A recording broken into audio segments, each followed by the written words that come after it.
KC, it's time to move on now that the statewide election results have been certified.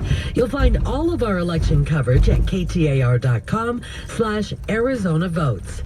KTAR Eyes on the Economy, the historic investment from Taiwan. Oh man, they were just doing an article about the whole election thing and people contesting the election, trying to contest it in court, that I was talking about in my last video, but I just barely caught the tail end of it. He tells KTAR the company's historic investment will benefit businesses, including the Coyotes. Anything that improves technology improves businesses, and we see ourselves as a best-in-class business, not only in sports but across industry. So it's Thursday morning, 5:35 a.m. December Coming to the state for 8th, job opportunities always helps business. 2022. Taylor Tassler, KTAR News. All right, imagine this. 7 skydives in 7 continents in 7 days. That's the challenge a group of former special ops veterans are taking on next month. That seems like a big waste of air travel, just saying. We're doing this to raise money for Folds of Honor. You know, they take To care raise of the money? families of the fallen service And how much of the money that you're raising is being Organizers wasted and on former airfare? Navy SEAL Fred Williams. He tells the That's Mike Bloomberg insane. Show the goal is to raise $7 million. Their expedition will be turned into a documentary, which Dan Myrick is directing. Not only is it for a great cause, but the guys behind it are real people with real stories. Myrick explains. And there'd be so much more money to go to the cause if that much money wasn't spent on airfare, traveling to 7 different continents in 7 different days. Why do people not see this obvious waste? And how much damage is that going to cause the environment? I mean, granted, probably not any additional damage because they're probably taking, commercial flights that are going to run anyway, but still, just strikes me as incredibly wasteful. So there you go. Hey, right now Valley Roadway's looking pretty good. It is Thursday light right now. Starting to see a pickup in volume on the eastbound I-10 as we do most mornings. Always on the eastbound but nothing really to I-10. slow you down. Maybe a minute or two. Southbound I-17 looking good as well. Do have some snow up in the high country in the Flagstaff area. If you're headed that Some way, what? Take a little extra caution. Surface streets, we got some action there. Over in Tempe, we have a car pedestrian crash. University Drive east of McClintock. Crash out on Tolleson, 85th Avenue and McDowell, and a crash at 51st Avenue and the Carefree Highway. Phoenix Fire mopping up that strip mall. Yeah, I keep noticing that backup to turn left here after Amazon lets out. The line to turn left is always longer than it should be because there's always about 30% of the drivers that stop way behind the car in front of them.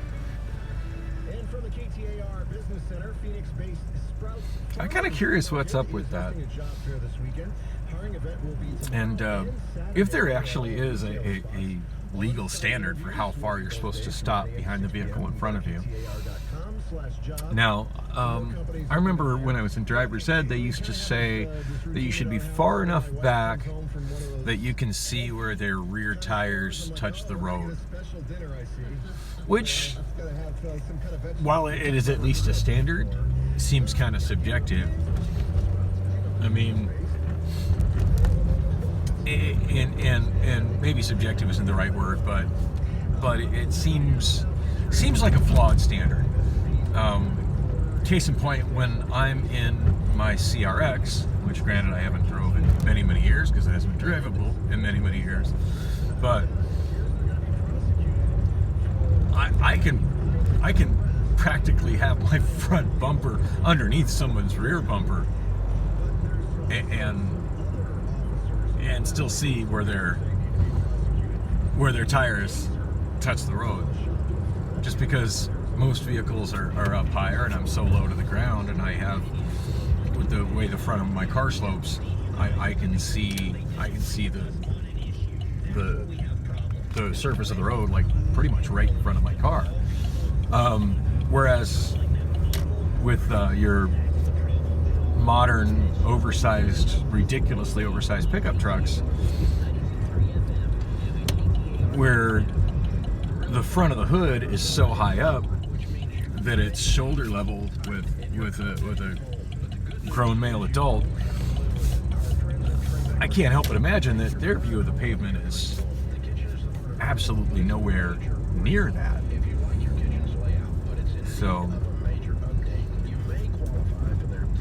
yeah, kind of a flawed standard. But I always wondered if there actually is a standard for that, because I notice now more than ever a lot of people stopping at red lights with a great amount of distance between them and the vehicle in front of them. Speaking of which, back when I used to drive my CRX, which was, kind of feels like it's been almost a decade since I drove that. Back when I drove that, because it is such a short, the length of the vehicle is so much shorter than an average vehicle. The car has such a small footprint. Now granted, then people didn't tend to sit back as far from the vehicle in front of them at red lights, but I would often notice that when I would see somebody doing that, just to keep them on their toes, I would change lanes and sit myself in that massive space that they left, as long as I didn't feel it would slow me down to my destination at all. As just sort of a wake-up call to, look, dude, you're sitting so far back from the vehicle in front of you that there's enough room for another vehicle to slide in here. Maybe you should reconsider that driving habit.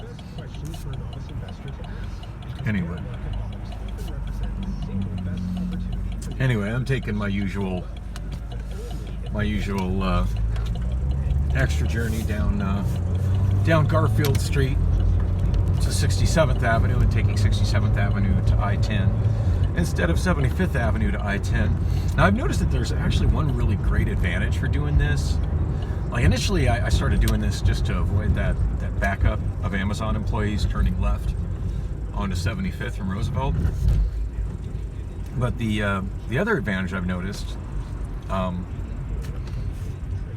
course one of the disadvantages is sometimes there's quite a bit of traffic here trying to get up to I-10. Not too bad today though. Is that the way the on-ramp is from 67th Avenue to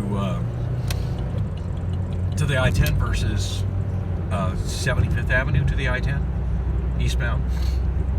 75th is a more traditional on-ramp in that you get on it and it just goes right on I-10.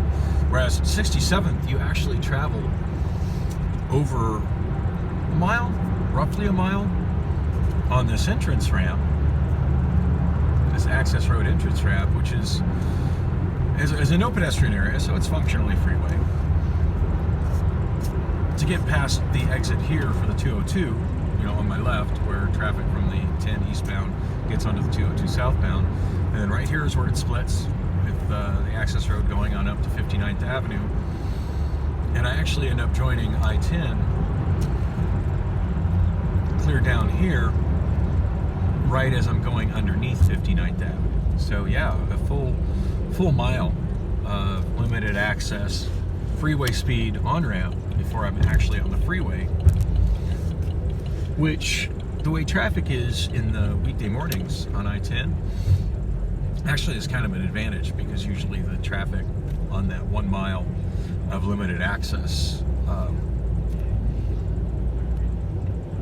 on-ramp and access road is moving substantially faster than the traffic on I-10.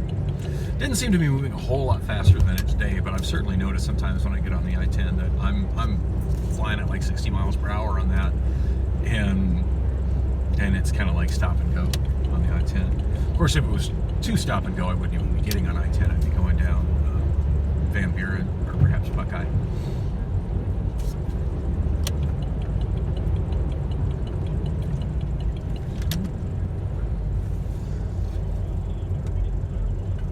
Anyway, hitting some congestion here.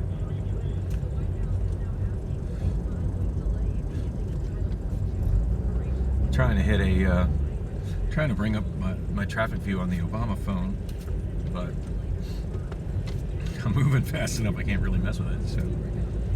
So I'd say that's generally a good thing.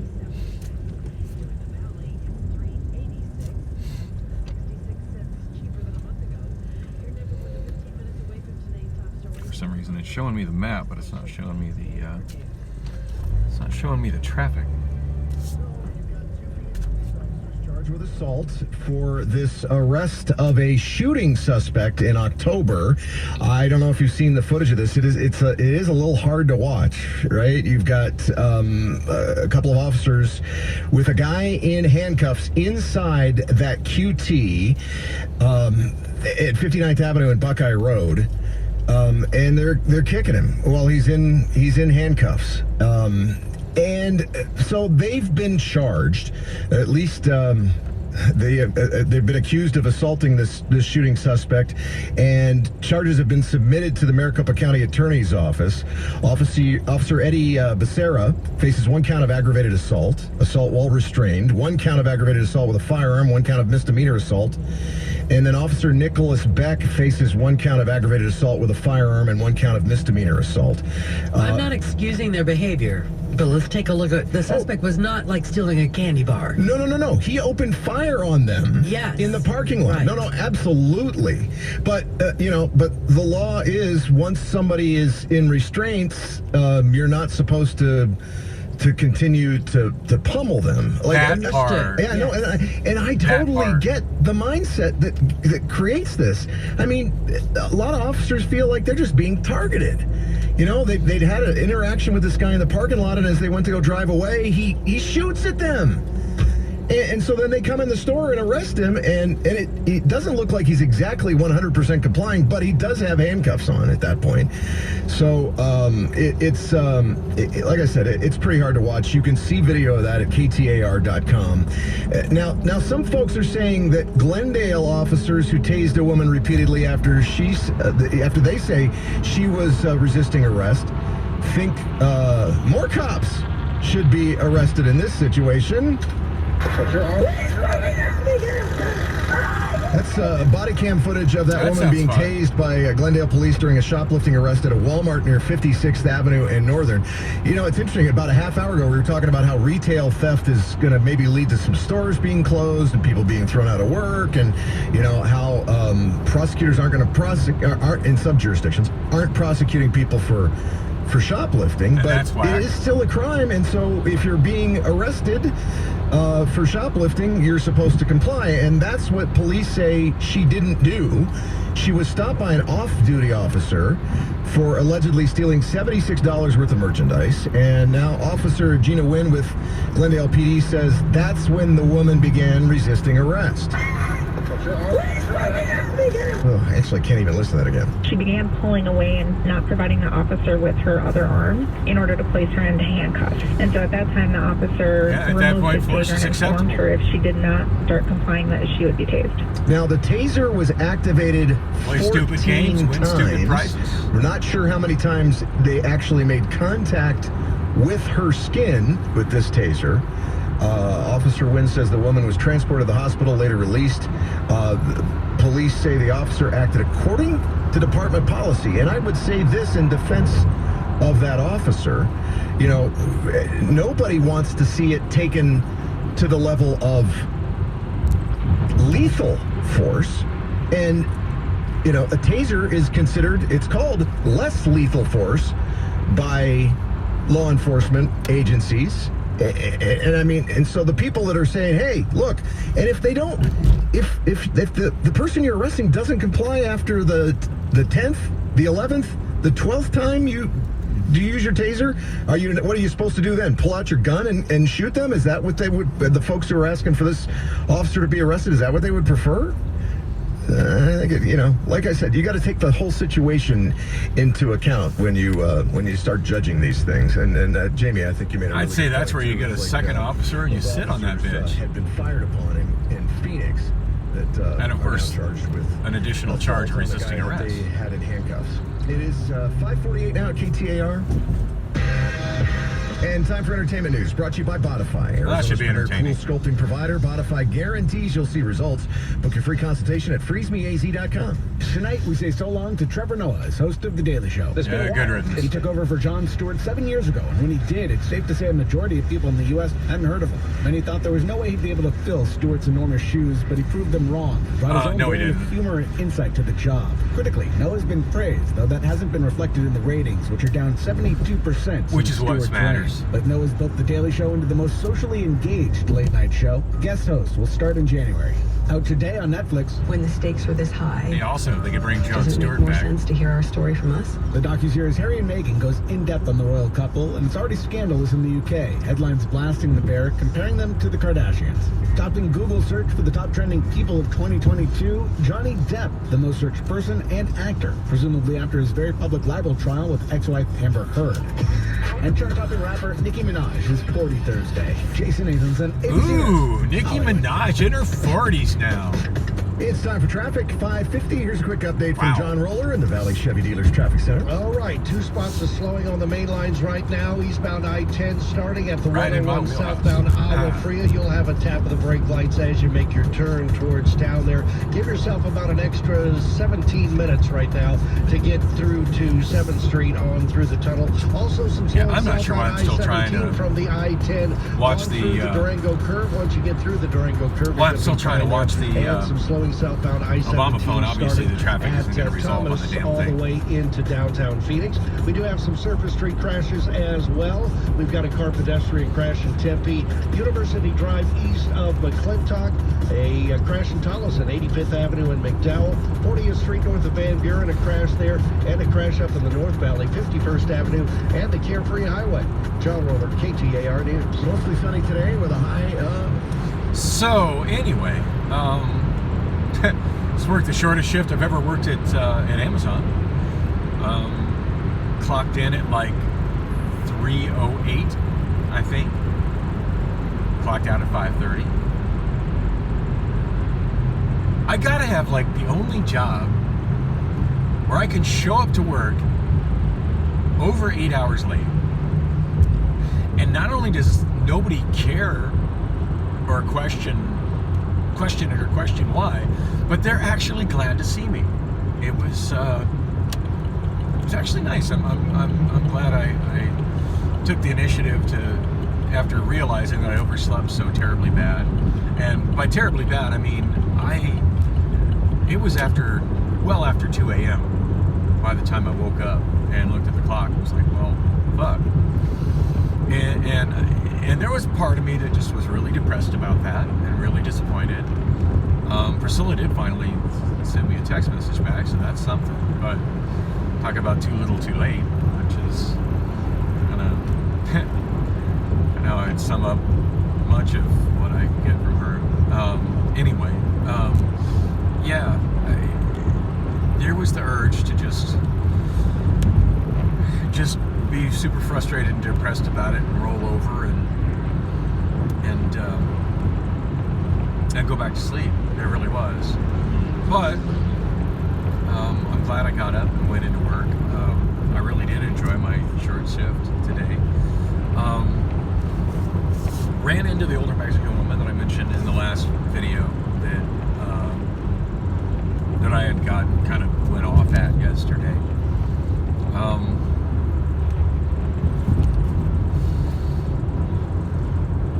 And truth be told, I think one of the reasons that she rattles me the way that she does is because I find her very extremely attractive. I estimate her to be about the same age as myself, and it's not that often that I find women around my own age that I find attractive, but I do find her really, really attractive. And I kind of understated or overstated the language barrier with her in my last video.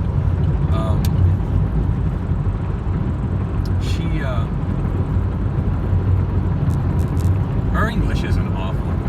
I mean, it's obviously her second language.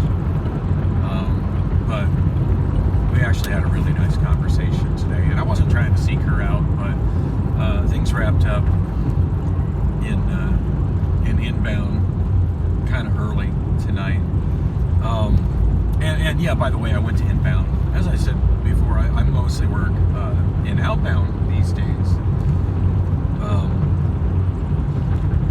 But typically Wednesdays, there's more people there that are coming into outbound to work than needed. So it's not unusual for me to show up on a Wednesday and be like 5 minutes late showing up to stand up, which isn't even 5 minutes late. Like, I clocked in time. or I'm well within the, you know, the 5 minute or whatever it is grace period.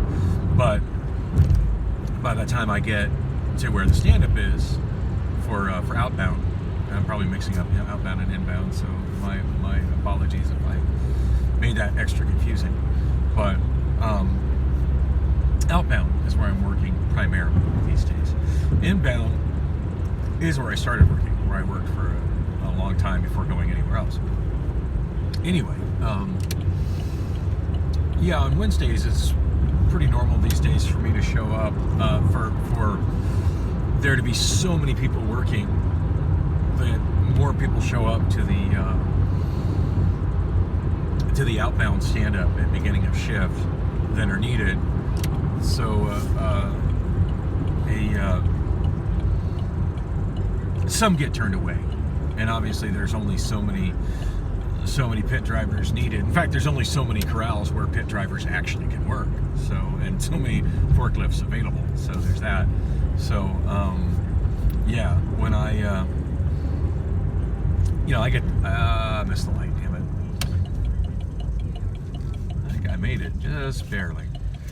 Of course, I could have probably punched the gas and made it myself, but no need to be in that much of a rush. Anyway, yeah, it's not unusual for me to show up, you know, a little bit late to that stand-up, and all the positions have been filled, and granted, I could pull a Wayne like he did last week and just walk directly to the forklifts, grab a forklift, and go pretend like I'm supposed to be working there. And I'm liked and good enough in that area that they'd probably just make way for me. I mean, my God, last week they made way for Wayne, and that guy's kind of a goob. But I've been talking to other pit drivers about him. I'm not the only one with that opinion of him. Anyway, yeah.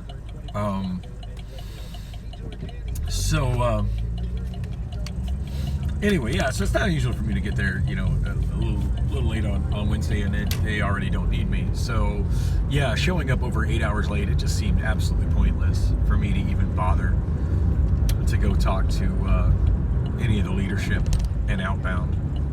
So, since I walked in the building and I kind of gave that some thought, I was like, you know what? Nah, I'm just going to go to inbound, go to my old home department.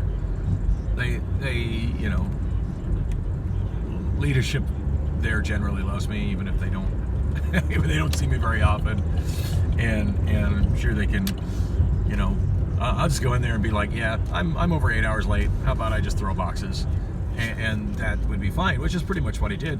In fact, it was kind of odd. So Mia, who used to be the main PA, love her to death, by the way. She's freaking adorable. But she used to be like the main PA handling pallet receive, and I think now she's kind of the main PA handling inbound, at least, you know, for line loaders and water spiders and whatnot, and kind of staffing. But now it used to always be Zarema, also known as Taco. I don't know what the hell this guy's doing. To learn how to get out of parking spot. Used to be Zarema, also known as Taco, that did it, and lately I've been seeing her. The last time I saw her, she was working in UIS. I did overhear one of the manager meetings. I overhear more at the manager meetings than I should, just because I try to get to the outbound stand-ups early. That way I'm always picked to be, you know, working the positions I want to work. And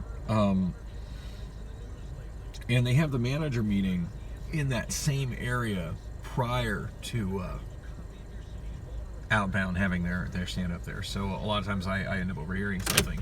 And I did overhear something about Zarema being assigned to a new area, something. I didn't catch any details off of it, but it did, you know, as somebody that has worked with her a lot, and her being somebody that I have gotten a little personal with, it definitely, you know, made my ear perk up of like, ooh, Zarema leaving inbound? Interesting.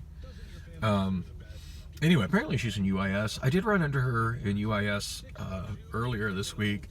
Not trying to seek her out or anything. I was just kind of using that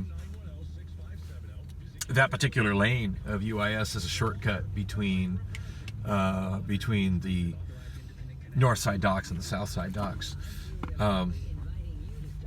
Outbound is kind of a funny department in that it's split into two sections, the north side docks and the south side docks, which are on opposite sides of the building. Not to be confused with ends of the building. The ends of the building are east and west. The sides of the building are north and south.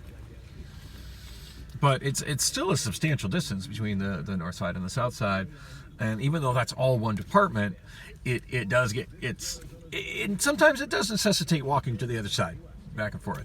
And all the stand-up meetings are on the north side of it. I typically work on the south side. But it's not unusual to at least, once or twice a day, and of course always, after lunch, to have to walk across the departments that are between them. And as far as the departments between them, there's a few different departments between them. There's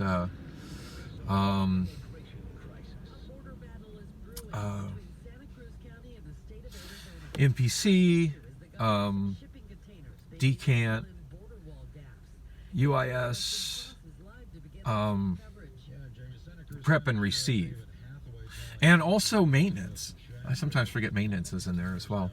So yeah, all these different departments that take up the space in the center of the building. And as far as like which one you walk through, it just kind of depends on what, how far east or west you are when you're walking across. Anyway, I just happened to go down a line that was through UIS and saw Zarema working in there. I was like, hey, what you doing over here? And she's like, I just got sick of the bullshit and inbound. I just kind of laughed and nodded. I'm like, I could see that. I said I'm never there anymore. I'm always outbound loading trucks. She's like, that's awesome, and just kind of gave me a fist bump. And I was working, she was working, so I just kind of kept on trucking. But it was nice to see her. Anyway, so yeah, it used to be like whenever I'd randomly show up and work there, she'd be the one I'd be checking in with. But I checked in with Mia, and Mia was kind of funny. She's just like, she looked at me funny. I'm like, hey, how are you doing? She looked at me funny like, what are you doing over here? I'm like, yeah, I just woke up. Thought I'd actually come into work. Like, I know, I'm ridiculously late. Can I just throw box? It makes no sense for me to go to outbound. Can I just go throw boxes? And she started laughing, and she's like, do you still have permissions to throw boxes? I'm like, well, I can't imagine why not. I'm pretty sure I do. So she grabbed my badge to look at it, just to look up to see if I still actually had permissions, because I have been reassigned to the manager to Dustin, the manager that handles outbound. But yeah, I mean, I still have my permissions. I think the way that works, and I could be wrong because I'm always running off second and third hand information, but I think the way that works is if you have permissions to work in a department and you are not specifically lost your permissions to work in that department due to some kind of a conflict or issue, and just kind of simply stop working in that department, it's my understanding that you retain your permissions for 3 months from the last shift you worked in it. So the fact that I went there and worked a whopping 2 hours plus there, like, it just reset the date on me. Like, I can not work there for another 3 months, and as long as like 2.5 months down the line I go in and I log in there and work another like 2 hours or I'm lever tracked over there, then I'm still good to go. It's still technically a department where I have permissions to work in. But I guess Mia was, and apparently Mia didn't catch that I was loading wood pallets on a pit there on Monday night, early Tuesday morning. It was actually just early Tuesday morning. I did maybe the last 3 hours of my shift. I did that. Apparently Mia didn't notice me over there, which is easy to not notice. Like, when I'm loading wood pallets, I'm like kind of way off in my own zone, doing my own thing, kind of separated from the rest of inbound. In fact, I'm closer to inbound fluid. I had some big girl wave at me from inbound fluid, all excited to see me, and I feel a little guilty because I didn't recognize her. And she did have a mask on, but she pulled her mask down so I could like maybe recognize her face better, and I still didn't. And the reality of that is that my vision has got so bad that I literally can't see faces anymore unless I'm really close to somebody. In fact, I had a weird moment, reality check moment, yesterday while I was working over in the last loading zone for Southside outbound, and John, who generally handles all the pallet receive, had walked over, and he was completely across from me, like so on the other side of the loading zones in the walk space there. And I guess he had walked over and was checking to see like how much pallet receive I had and if I needed more, and just kind of checking to see, because he's I guess they call it binding. Like there'll be pallets of pallet receive that are set to go to a specific destination, and as we need them to fill up trucks, he can sometimes change them from a destination to a different destination. So he was looking to see what was up with the trucks I was working on, and I legit did not recognize him. Like, I kind of thought it was him, but I remember looking out and wondering like who it was, and I'm thinking, I think that's John, but I'm not sure. And as bad as my vision is at this point, now granted, I was in the middle of my work zone, so I was a distance from him, but I could not tell. John doesn't ever wear a mask, by the way. In fact, I find it weird that people still stay masked, and I kind of want to go on an aside about that, and I'll hit that later. But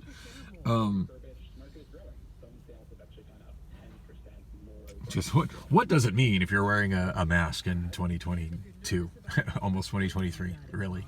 But yeah, I'll get to that. But yeah, John never wears a mask ever. But at that distance, it looked to me as if he was actually wearing a mask, just because a mask that was kind of a light tone, because my vision was so bad. And then so I'm kind of looking at him going, wait a minute, is that guy wearing a mask or not wearing a mask? Because his build kind of looked like John, and his gait kind of seemed like John, but it didn't. But John doesn't wear a mask, so I'm thinking that guy's wearing a mask. And then I looked a little closer, and at one point I really couldn't tell if there was a mask on or not. But what really struck me odd is the way his face looked to my eyes was as a head with no features, like just a smooth head with no visible features on it, which kind of creeped me out. And that's in my head. That's just my bad vision combined with my messed up brain interpreting what my bad vision sees. And I find myself seeing faceless people at a distance more and more, and it's something I'm kind of getting accustomed to, but it is kind of weird. Anyway, I'm sitting in front of Circle K. It's 6:05 or maybe 6:06 or 6:07, knowing how my clock works. I think I'm going to go do some day drinking to try and clear my head. But in the meantime, I want to pop into Circle K and get my sip and save drink and my $1.50 bag of Bugles. Speaking of sip and save drink, $1.50 bag of Bugles. So both yesterday and the day before. Now yesterday it wasn't here. Yesterday it was at 44th Street and 44th Street and Osborne. But the day before it was here at this Circle K. But both times I've been overcharged. Actually, I take it back. It wasn't here. My bad. I'm accusing the wrong Circle K. Day before yesterday, it was at 36th Street. No, of course. That's why I did that last video, or not my last video, but the one before that, which was super long, as I was like walking around that area, just venting. And anyway, both Circle K's overcharged me. Not a large dramatic amount, but I mean, I'm buying so little at Circle K. The fact that I'm being overcharged at all is frustrating. I want to say he overcharged me $1.50-ish, and I had a Circle K yesterday overcharge me also about $1.50. Now I've saved both receipts, and I'm thinking about contacting Circle K corporate about it. Will I get around to doing it? Maybe I will. Maybe I won't. Something for me to. Obviously, I'm going to be away for a while since I just woke up, after 2 a.m. So that'll give me something to occupy myself.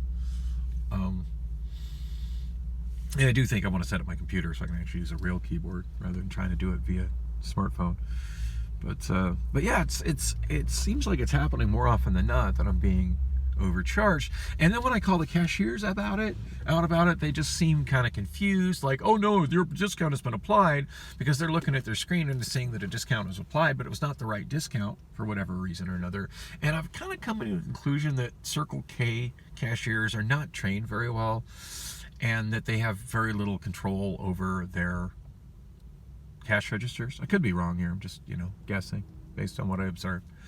But I think they just do what they do and just let the register do what it does and assume that it's correct, and many of them don't know how to fix it if it's not correct. And if I point out that it's not correct, they just assume that I'm an asshole and a liar trying to rip them off, and say, oh no, it's giving you a discount. I can see there's a discount right there. But like I do the math in my head as I buy stuff, so I know more or less what my total is going to be pre-tax within a few cents. Like I have a running total in my head. I'm mathematically inclined like that. So like I knew my total yesterday was going to be about $7.50 plus tax. So when my pre-tax total was $8 and change, I knew it was wrong. I didn't even call them out yesterday. Yesterday was just like, there was such a long line. I didn't want to be the assholes making the people behind me have to wait longer to pay for their coffee while they were on their way to work. So I was just like, and I was receiving such a discount on the items that I was getting out of the clearance bin. I was like, fuck it, not a big deal. And it was kind of funny as I got home and I audited my Circle K receipt just to see, I'm pretty sure I got overcharged. How much did I get overcharged? And and I was having a tough time auditing the receipt because apparently they have a problem with their printer. I think it's a thermal printer where the contacts are not clean. So it was very streaky and kind of difficult to read, which is another problem entirely. Anyway, yeah, I think they overcharged me about $1.50, maybe a little less than $2 that they overcharged me on a total that was around $15. Well, it wasn't not around $15. My bad. It should have been $7.50 and change, or $7.50 plus tax, and I ended up they charged me more like $8.75 plus tax. But I also noticed as I was auditing my receipt for fries, because I also went to Fry's yesterday, that was not correct either. They overcharged me for my bread, for my loaf of bread. It was supposed to be on sale, I think, for like $1.79, and they charged me like $2.15 for the loaf of bread. But then I had two items which should have been $2.99 each, more or less, clearance items, that she didn't ring up whatsoever.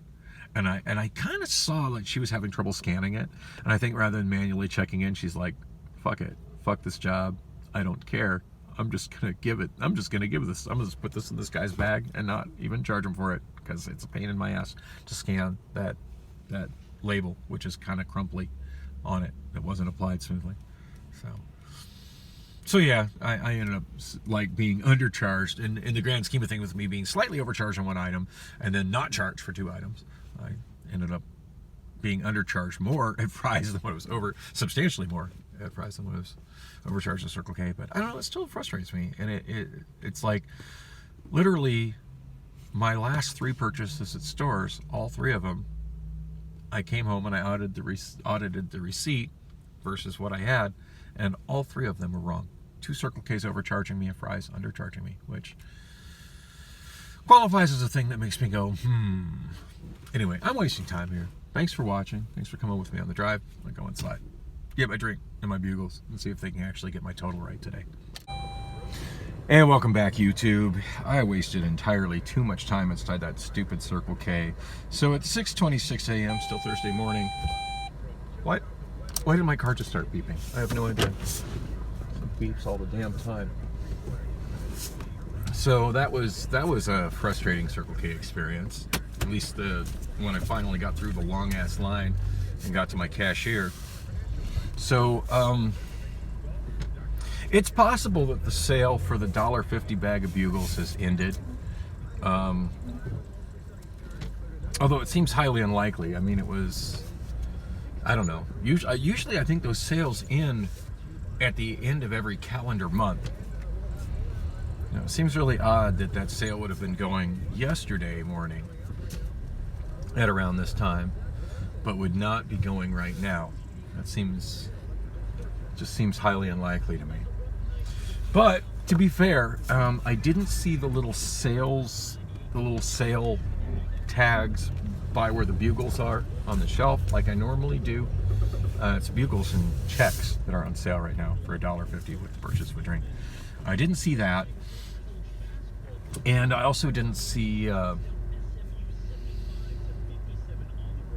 didn't notice it pop up on the screen. Now, Circle K POSs still kind of have a issue with their programming, and I don't understand why nobody at Circle K is making an effort to fix this. But they're set up in such a way that they're designed to take customer input via touchscreen when you're checking out, but they don't wait for customers to complete the prompts before moving on. Now, I do think it's good that it's possible for somebody to check out without interacting with the screen. That should always be an option. However, once somebody touches the screen and is interacting with the screen, it should be programmed in such a way that it lets the customer finish that interaction without taking away the screen they're interacting with as they're interacting with it. And what I mean specifically is, as soon as the cashier starts to ring you up, it'll switch from just displaying a slideshow of ads of current sale prices and promotions, and it will switch to in one area showing your running total of what's being rang up, and in another area asking you to put in your parking spot, asking you to put in your phone number, so you can get whatever membership benefits you're entitled to if you have an account with Circle K, which I do and have had for years. That being, they've got like a reward system where you get discounts from points. They've also got a reward system where if you purchase so much, you get discounts on gas. Not that that matters to me because I never purchase gas at Circle K. Even with their discounts, it's substantially cheaper for me to get my gas at. Substantially cheaper for me to get my gas at Costco. The other thing is, well, anyway, and then of course if you got the Sip and Save, which I actively have been doing pretty much nonstop since I started that program. Anyway, yeah, more often than not, and lately I don't even try to do it.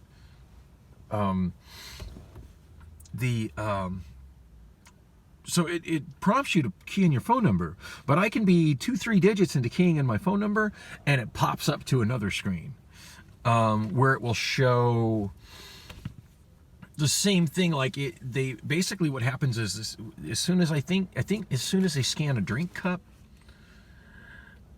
it goes to a different screen, which also lets me put in my phone number relative to the Sip and Save, where it promotes the Sip and Save. And it gives you the opportunity to put in your phone number. So if you've already got the Sip and Save, it'll give you the discount immediately, and then remind you that there's a sale with the purchase of a drink. Hey, do you want to add this so you make a combo, or do you want to, or do you know your Sip and Save expired? Do you want to purchase another Sip and Save? Or you don't have a Sip and Save, do you want to purchase it? But there's a real disconnect between that first screen of putting in your number for everybody for all Circle K stuffs, and the specific one for Sip and Save. Like the keypad, the virtual keypad that you type into is on the other side of the screen. Like, you think they could just program it to where the part of the screen changes, but the part where you're inputting your number just stays there, so you can keep inputting your number. Because I could be like 4 digits into putting my phone number in, and then it bounces to the other side of the screen. I have to start putting my phone number in again, and that's just real annoying, and I feel like I'm being dissed as a customer every time it happens. Anyway, when you get to that next screen pushing the Sip and Save, there's usually a thing on the screen where it promotes whatever the deal is, whatever disc items are on sale with the purchase of a drink, because getting your Sip and Save drink counts as a purchase of a drink. And as I said, this month it's been Bugles and Chex Mix, which is for $1.50, which is a pretty good deal. Bugles are regularly $2.99, so it's 50% off, and it's usually $1.79 to between $2.79 and $2.99 depending on the store for Chex Mix. So again, a pretty substantial discount. But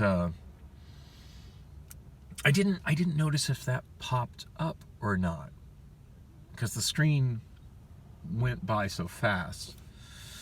But anyway, she's immediately like, well, that's your total is. Initially, she said my total was like $4 and change when my total, and I said, no, my total should be $1.50. Because it's a food item, there's no tax on it. So my total is always exactly $1.50 if I'm getting the bag of Bugles and on the current promotion, the bag of Bugles and the Sip and Save drink. I'm getting ready to pull out exact change from my pocket of $1.50. And she gives me a total that's a little over $4. I'm like, no, my total should be $1.50. And she looks at me like all incredulous, like I'm wrong, like I'm lying to her or something.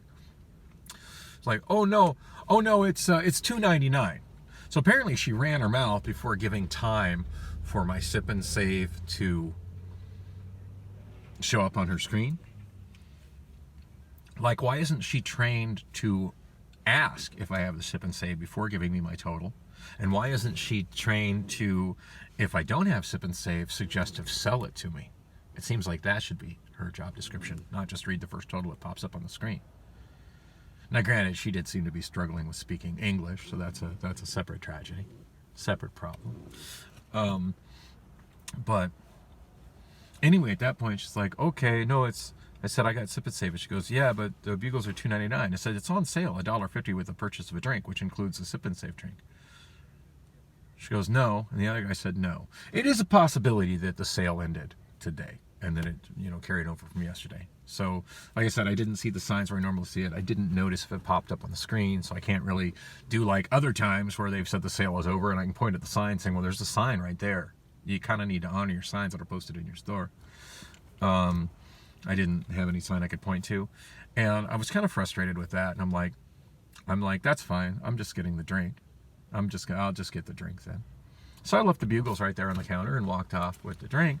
And she starts yelling, and speaking in broken English, of course. Aren't you no gonna pay? And I said, see, I got Sip and Save. I said that as I walked out the door. So, God, fuck Circle K. I'm wondering why I keep going back. Oh yeah, $6 for unlimited drinks, free drink for $6 for a free drink every day, and typically a sale item that gets bundled with it. That's a heavily discounted item. That's why I keep going. But God, am I getting sick of their bad customers? Oh, excuse me, sick of their bad customer service. Who needs a drink right now? I think I do.